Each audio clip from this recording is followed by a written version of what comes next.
Hace unos días en mi página de Facebook hice una transmisión en vivo y le pregunté a usted a quién quería que entrevistara, especialmente en las próximas ediciones del segmento Sin Filtros. Y hubo por lo menos unas 3 personas que escribieron Elie Fenshaeg. Para tal vez la mayoría es un nombre no tan familiar y tuve que hacer, evidentemente, confieso, mi labor de indagar un poco más sobre él, porque su presencia ha sido mediáticamente muy reciente en la historia política, si se quiere, o en la historia de la opinión pública de nuestro país. Y lo tenemos aquí, aceptó nuestra invitación. ¿Cómo está, don Elie? Muy bien, muchas gracias y muchísimas gracias por la invitación. No sabía que había surgido de esa manera. Sí, fue así y le voy a hacer algo más. Le voy a decir que en una entrevista que le hice recientemente en la segunda ronda electoral a la periodista Pilar Cisneros, ella también me recomendó Esa sí la vi y la escuché. y mencionó su nombre. Sí. Entonces, me pareció una casualidad porque los comentarios de las personas que ven mi página también reiteran que hubiese sido importante tenerlo. Y como el tiempo es oro, entonces creo que tenemos que entrar en materia para poder aprovechar. Para todas aquellas personas que le ven por primera vez, ¿quién es Elie Fenshaeg? Bueno, yo soy costarricense, a pesar del nombre tan extraño que tengo. Costarricense por nacimiento, tercera generación, de hecho, del lado de mi mamá, cuarta generación. Soy economista de profesión, he sido empresario, he estado involucrado con la academia también. Y hace unos 2 o 3 años, bueno, hace unos 3 años empecé a escribir en La Nación. Me invitaron a escribir regularmente ahí. Y a través de eso y a través de las redes sociales me fui conectando con una serie de gente que opinaban de manera muy similar a mí, con diferentes enfoques, ¿verdad? Abogados, politólogos, qué sé yo, pero con ideas muy similares. Y entonces empezamos a interactuar. Llevamos esa interacción más allá de las redes sociales y pues decidimos hacer un partido político. Liberal progresista. El Partido Liberal Progresista. Así que bueno, hoy soy el presidente del Partido Liberal Progresista. ¿Qué diferencia hay entre Elie Fenshaeg, Otto Guevara, Liberal Progresista y Movimiento Libertario? Bueno, la obvia, somos personas diferentes. Yo le diría a ver, compartimos muchos elementos ideológicos, pero también tenemos diferencias significativas en algunos aspectos de la ideología, pero sobre todo en la forma que enfocamos el asunto.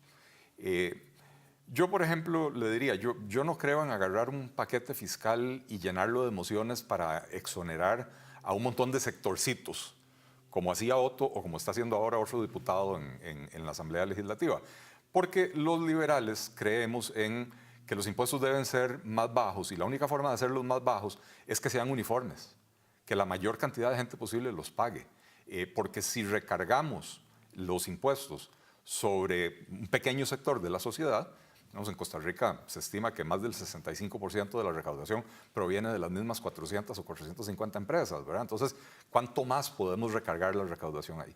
Entonces, tenemos diferencias de enfoque.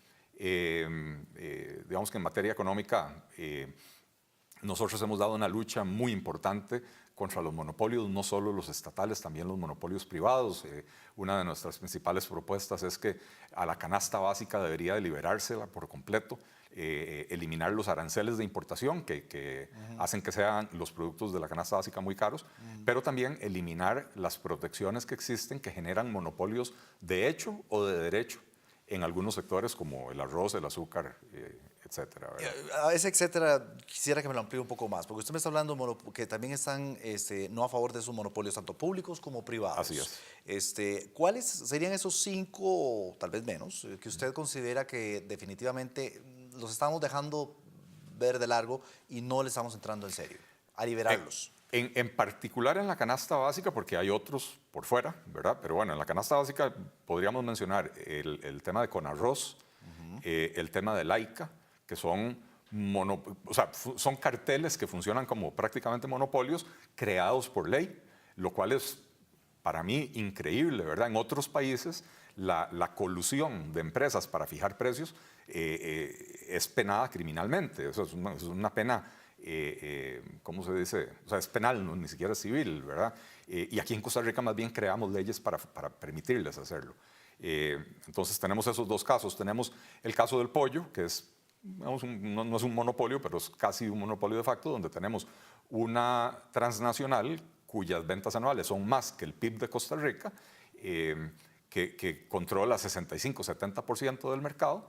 Y ojo, yo no tengo ningún problema con la empresa transnacional. Lo que no entiendo es por qué el pollo tiene protecciones que llegan hasta el 150% de importación. ¿Por qué no puede alguien ir y traer pollo de Nicaragua o, bueno, ahora está un poco más complicado, ¿verdad? Pero importar pollo de otras partes y competir con esta empresa multinacional. Después tenemos en el tema de la construcción, que encarece muchísimo la construcción, ¿verdad? Entonces, en el tema del cemento tenemos un duopolio que se ha encargado a lo largo de los años de expulsar cualquier intento de competencia que se presente. Lo tuvimos hace unos años con Cementos David. Bueno, lo del cemento chino al final resultó ser lamentablemente un negocio turbio, ¿verdad? Pero lo tenemos también en la varilla y en algunos de los digamos, productos básicos necesarios para la obra gris, que en este país es carísima. Don Eli, ¿por qué entonces la leche no es un monopolio en Costa Rica? Ah, bueno, se me olvidó la leche. Gracias por recordarme. No, por supuesto. La leche es prácticamente un monopolio, donde tenemos, que probablemente es el peor de todos, porque tenemos una empresa, una mega empresa que está organizada como una cooperativa, que por el hecho de ser cooperativa está exonerada del impuesto a la renta, ¿verdad? Pero que además se beneficia de aranceles de importación que hacen prácticamente imposible traer leche de otros países para competir, y entonces se encarece la leche aquí. Y hemos visto casos, o sea, se ha conocido el caso de que leche costarricense se vende más, o derivados de la leche se venden más baratos en todos los demás países de Centroamérica que en Costa Rica. Entonces uno dice, bueno, entonces ¿a quién estamos protegiendo? ¿Estamos protegiendo al consumidor panameño o estamos protegiendo al consumidor costarricense? ¿Cuál es el interés de la política pública? Pero entonces cualquiera podría llegar a decir, y me imagino que estos grupos de los cuales usted ya ha mencionado van a esgrimir inmediatamente a la cantidad de agricultores, productores que ellos cobijan solidariamente, sí, y que sus instituciones o sus grupos o sus carteles, como usted dice, nacieron precisamente con un instinto solidario, tal cual lo hace, sí, una cooperativa de leche, por ejemplo. Sí. ¿Qué pasará con ellos también si es que llegase un eventual momento en el que eso se debe romper y se debería liberar? Sí. Mire, en el caso específico del arroz, existen estudios hechos por economistas costarricenses, Ricardo Monge, Bernal Jiménez Hijo, que han hecho estudios, y se ha determinado que básicamente esa protección que recibe el arroz, el arancel de importación, se traduce en una transferencia del consumidor a los productores varía año con año, pero ha llegado casi a 190 millones de dólares en un solo año. Y de esos 190 millones de dólares, más del 95% se lo terminan llevando los industriales y los grandes productores, que además hay una coincidencia o una identidad entre gran productor e industrial, porque los industriales también producen. Y entonces, yo digo, a ver, los liberales usualmente no andamos proponiendo subsidios, pero este es un subsidio de los consumidores y en especial de los más pobres hacia los productores más ricos.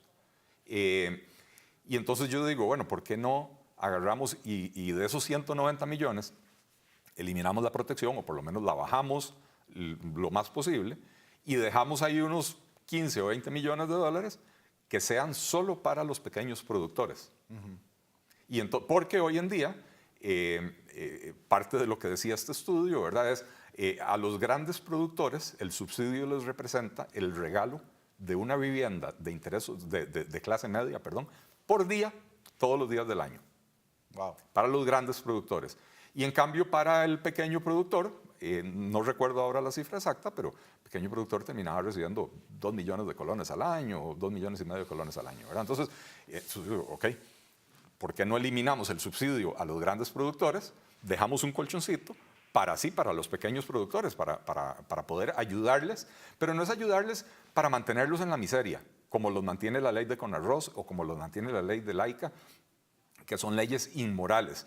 Inmorales no solo porque crean el monopolio para empobrecer al consumidor, son leyes inmorales porque establecen reglas para que el pequeño productor esté condenado a ser siempre un pequeño productor, porque no le compran más de una cierta cuota de producción. Y entonces, en nombre de la solidaridad, se esconden las más espantosas injusticias que terminamos pagando el 97% o el 100% de los costarricenses que somos consumidores, ¿verdad? ¿Por qué de estos temas no se habla, don Eli?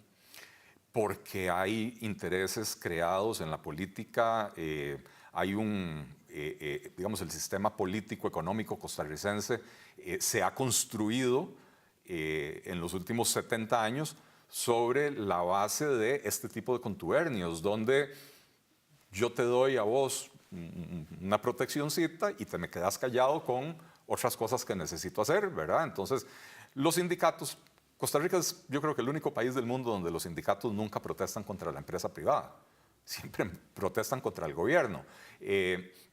Los sindicalistas dicen que es que la empresa privada los reprime, que no les permite sindicalizar. Eso no es cierto. Eso no es cierto. Los grandes consorcios industriales de Costa Rica prácticamente todos tienen sindicatos. Lo que pasa es que no tiene sentido hacer un sindicato en una zapatería del mercado central, ¿verdad? La razón por la que los sindicatos no protestan contra las empresas es porque los sindicatos saben que sus privilegios, sus gollerías, sus pluses salariales dependen de dejar queditos las protecciones, los aranceles y todo lo demás que reciben los empresarios. Y entonces los empresarios de la boca para afuera se quejan de los pluses y qué sé yo, pero realmente no presionan para hacer una reforma del empleo público. Porque si hacemos la reforma del empleo público, también tenemos que socar las tuercas por el otro lado, ¿verdad? Entonces tenemos que eliminar esos aranceles y tenemos que... y entonces, como decía, el sistema político-económico costarricense se construyó de esa manera. Y entonces tenemos trato especial para las cooperativas. Al final de cuentas, Freddy, usted ha vivido fuera del país. Una empresa como la Dos Pinos no es diferente de una empresa, digamos, que cotice en una bolsa de valores en cualquier otro país. Una empresa que cotiza tiene miles de dueños. La única diferencia es que los dueños de la cooperativa se supone que también son productores, mientras que los dueños de cualquier empresa que cotiza en la bolsa pues son inversionistas, ¿verdad? Pero es una forma de organizar una empresa. La forma en que usted organice su empresa no debería incidir en el trato fiscal que recibe la empresa. La Dos Pinos es una empresa que factura 800 o 1.000 millones de dólares al año. No necesita esa exoneración o ese trato preferencial que recibe, además de que vaya usted a hablar con los pequeños productores y le van a decir que para que les reciban la leche es un problema porque el camión no quiere meterse o la Dos Pinos no quiere mandarlo a las fincas pequeñitas donde lo que van a recoger es 100 litros o 200 y quedan allá metidas en la montaña, ¿verdad? Entonces, los grandes beneficiarios son siempre los mayores productores. ¿Cuál cree usted que va a ser la solución a mediano y corto plazo en este panorama político en el cual usted nos dice hemos vivido durante los últimos 70 años? Y se lo pregunto porque leyendo sus artículos de opinión, usted estaba sumamente escéptico para las últimas elecciones presidenciales de este país. Prácticamente decía usted una comparación bastante peyorativa entre uno y otro de los dos finalistas. Sí. A ver, moderemos un poco el tono pasada la primera ronda. Sí, yo estaba muy, muy pesimista porque leyendo los planes de gobierno, bueno, el plan de gobierno del PAC y la cartita al niño de Restauración Nacional, me daba cuenta de que más allá de las diferencias puntuales no había diferencia entre uno y otro. Ninguna de las dos propuestas era sana para el país. Y entonces yo lo que dije es, bueno, montemos una campaña para convencer a la gente de que no le regale el voto a nadie, de que exija que cambie. Que ambas propuestas tienen que mejorar por el bien de Costa Rica. Los dos candidatos ganadores pasaron a la segunda ronda con menos del 20% del voto. Creo que 16 y 14%, no recuerdo exactamente ahora los porcentajes. Y entonces si usted quiere ser presidente, don Carlos Alvarado o don Fabricio Alvarado, usted tiene que ceder a otros partidos, a otras propuestas, usted tiene que eliminar lo peor de sus propuestas e incorporar lo mejor de las ideas de los otros partidos. ¿Lo hicieron? Bueno, yo siento que Carlos Alvarado lo terminó haciendo. Fabricio Alvarado o Restauración Nacional, más que incorporar ideas, lo que hicieron fue suplantar al escaso equipo económico que tenía Fabricio Alvarado con gente de Liberación Nacional que pensaron que iban a poder cooptar el gobierno de esa manera. Se esperaron hasta 2 días antes de las elecciones para presentar su nuevo plan de gobierno y bueno, uno leía el plan de gobierno y realmente no había, tenía más carnita que la propuesta inicial, pero no había mucha diferencia en las propuestas, ¿verdad? Don Eli, ¿usted cree que nosotros, a raíz de esa última experiencia política, yo empecé esta entrevista diciendo que ahí donde yo creo que usted comenzó a crear una relevancia pública mayor, ¿tenemos el presidente que nos merecemos o teníamos 2 candidatos finalistas que no estaban capacitados para llegar a Zapote? Vea, yo tengo muy alta opinión de don Carlos Alvarado como persona. Creí en el momento de las elecciones que no estaba preparado para ser presidente de la República. Siempre dio la impresión de que era una candidatura simbólica, bueno, simbólica y digamos de preparación para el futuro. Pero también tengo que decir que me ha sorprendido mucho su madurez política a la hora de aceptar que tenía que invitar a otros sectores de la sociedad, a otros actores políticos y en la conformación de su gobierno y en la conducción hasta ahora de la política económica, que no digamos que es una política económica liberal con la que yo estaría 100% satisfecho, bueno, pero es bastante mejor que la política económica que siguió el otro gobierno del PAC de los últimos 4 años, ¿verdad? Entonces, pues me ha sorprendido bastante bien. Puede ser que yo haya estado un poco equivocado en mi valoración. Yo le tengo que confesar que yo me reuní con don Carlos Alvarado 2 o 3 semanas después de la primera ronda por iniciativa de él. Él me pidió a la reunión y le dije esto mismo que le dije a usted. Don Carlos, usted tiene que modificar su oferta. Yo le di mis ideas de cómo debería de modificarlas y sentí que en ese momento no le hizo gracia la idea y no, como que no, digo, no, a mí no me tenía que dar pelota. Y yo se lo dije claramente a él, don Carlos, yo soy presidente de un partido político que obtuvo menos de 15,000 votos. Yo no soy el que va a volcar la balanza en la segunda ronda. Pero usted tiene que incorporar gente de otros partidos que sí le puedan dar eso. Y sentí que no había esa apertura. Un poco que la actitud era, el que pasó a segunda ronda fui yo. Y entonces ahora ustedes se tienen que unir a mí, a mi causa, a mi propuesta. Y bueno, eventualmente entendió, o yo me llevé la impresión errónea, o eventualmente entendió que sí tenía que hacerlo. 2 consejos que le daría ya para ir finalizando a este gobierno para que no le entregue un gobierno catastrófico en el 2022 al siguiente mandatario, como también he visto ahí en sus redes sociales, mucha gente preguntándole, ¿qué usted le daría a Carlos Alvarado si lo vuelve a encontrar hoy? El primero es póngale más atención al tema del gasto público y todo esto conlleva una estrategia de cómo enfrentar al sindicalismo. No para destrozar al sindicalismo, pero para neutralizar un poco, porque en los últimos 4 años los sindicatos se acostumbraron a que aquí se hacía lo que ellos querían. De hecho, recuerdo huelgas, no solo los sindicatos, los taxistas, y qué sé yo, movimientos donde con poquísima fuerza en las calles el gobierno inmediatamente capitulaba y decía, sentémonos a negociar, y en la negociación prácticamente le entregaban a los sectores manifestantes todo lo que traían en su pliego de peticiones. Eso pasó más o menos con los taxistas y Uber hace poco.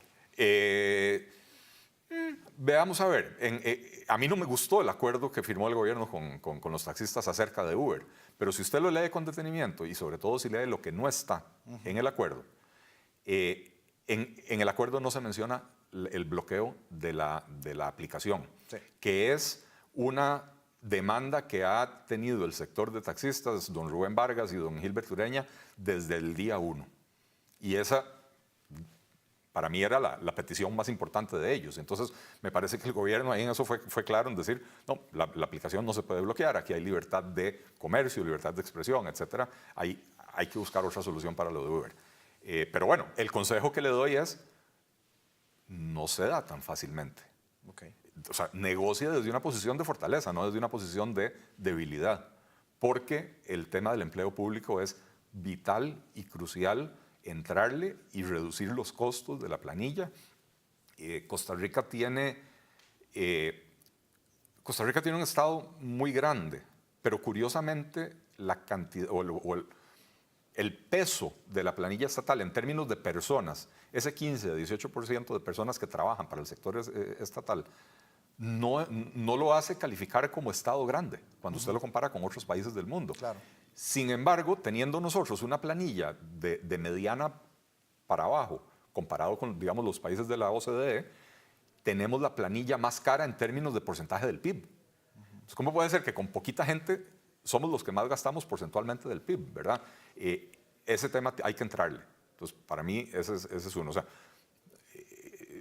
yo sé que ellos quieren más impuestos, pero si no le entran en serio al tema del gasto, no hay reforma fiscal que vaya a alcanzar. Y la segunda es, no se olviden y estudien la historia económica de este país reciente. La mejor reforma fiscal y la única que ha funcionado en los últimos 35 años en Costa Rica para incrementar la recaudación de manera permanente es el crecimiento económico. Sin duda. Cada vez que se han creado nuevos impuestos, el impuesto único a la gasolina, qué sé yo, han habido pequeñas reformas, no reformas integrales, pero cada vez que ha habido, se da un fenómeno muy interesante. La recaudación incrementa en los primeros 2 años, pero el gasto crece aún más que la recaudación y al cabo de 3 o 4 años volvemos a abrir el déficit fiscal a lo que estaba antes, ¿verdad? Y esto sucedió en el gobierno de Figueres y esto sucedió en el gobierno de Miguel Ángel Rodríguez, eso ha sucedido en todos los gobiernos. Entonces, reactivación económica. Si nos azotan con impuestos y solo impuestos, la economía más bien se va a desmejorar y entonces no va a haber mejora recaudatoria. Habrá en el primer año por efecto del aumento de las tasas impositivas, pero la economía se va a contraer. Entonces, el segundo, y creo que más importante, bueno, no sé si más importante que el otro, pero igual de importante es préstele atención a la reactivación económica. Así como ya anunciaron en el primer mes de gobierno medidas para la contención del gasto, y yo estoy pidiendo recorte del gasto, deberían dedicar ahora un mes entero para anunciar medidas de reactivación económica. Esperemos que el consejo le llegue, como estoy seguro le va a llegar a don Carlos y a todos los que pidieron que usted estuviese en Sin Filtros.